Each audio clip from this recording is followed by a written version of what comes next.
நேசிப்பாய பட இசை வெளியீட்டு விழாவில் சிறப்பு விருந்தினராக கலந்து கொண்ட நடிகர் சிவகார்த்திகேயன் தன் மாமனார் தனக்கு மிகவும் ஸ்பெஷல் என்றும் தனக்கு பெண் கொடுத்ததே பெரிய விஷயம் எனவும் சுவாரஸ்யமாக பேசினார்.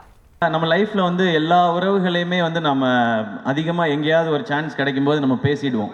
அப்பா, அம்மா, அண்ணன், தம்பி, அக்கா, தங்கச்சி, இல்லை ஃப்ரெண்ட்ஸ் அப்படி இருந்தால் கூட பேசிடுவோம். ஆனால் இந்த மாமனார்ன்ற ஒரு கேரக்டர் வந்து ரொம்ப ரொம்ப முக்கியமான கேரக்டர் எல்லார் லைஃப்லேயும்.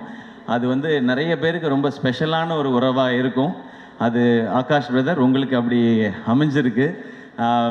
உங்களுக்கு சினிமா பண்ணணும், பெரிய ஃபிலிம் பண்ணணும் அப்படின்ற ஆசை உங்களுக்கு நிறைய இருக்குது. அதை சப்போர்ட் பண்ணுறதுக்கு சார் மாதிரி ஒரு மாமனார் உங்களுக்கு கிடச்சிருக்காங்க. நீங்கள் ஏன்னா எனக்கு என் மாமனார் ரொம்ப ஸ்பெஷல்.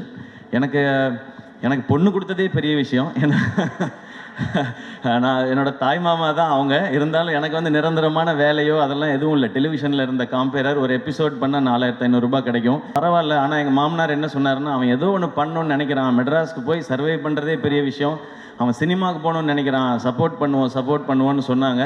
எனக்கு இன்றைக்கி மேடை பார்க்கும் பொழுது நான் என் மாமாவுக்கு, மனோர் மாமாவுக்கு தேங்க்ஸ் சொல்லணும்னு நினைக்கிறேன் இந்த மேடையில். ஏன்னா அவருக்கு வந்து ஒரு 43 வயசில் எங்கள் மாமாவுக்கு ஹார்ட் அட்டாக் வந்துடுச்சு. அப்போ அவர் பிஸ்னஸ் எல்லாம் விட்டுட்டார். ஏன்னா அவருக்கு 2 பொண்ணு, அந்த 2 பொண்ணுங்களை பார்த்துக்கணும். அந்த டைம் தான் எங்கள் அப்பா இறந்துருந்தாங்க. அப்போது என் அக்காவுக்கு வந்து 2 பசங்க இருக்காங்க, எனக்கு 2 பசங்க இருக்காங்க. நான் வேலைன்னு என் உயிருக்கு எதுவும் வந்துடக்கூடாது, இவங்களை பார்த்துக்கிறதுக்காக இருக்கணும்னு சொல்லி அவர் வேலையவே விட்டார். அப்புறம் எனக்கு சப்போர்ட்டும் பண்ணார். என் பொண்ணை கட்டி கொடுத்துருக்கேன், ஒரு வேலைக்கு போடா, 1 லட்ச ரூபா 2 லட்ச ரூபா சம்பாரிடா, படிச்சிருக்கீங்களான்னு சொல்லாமல் உன் கனவை நோக்கி போடா அப்படின்னு சொல்லி சொன்னாங்க. நேசிப்பாயா பட இசை வெளியீட்டு விழாவில் தொகுப்பாளர் கேட்ட சுவாரஸ்யமான கேள்விக்கு நடிகை அதித்தி அளித்த பதிலை கேட்கலாம்.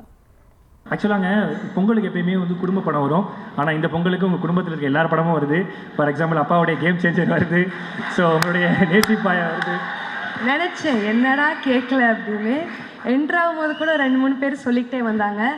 என்ன இந்த தடவை சங்கர் சார் வர்சஸ் அதித்தி சங்கரா வர்சஸ்லாம் கிடையாதுங்க, just more content for the audience on Pongal.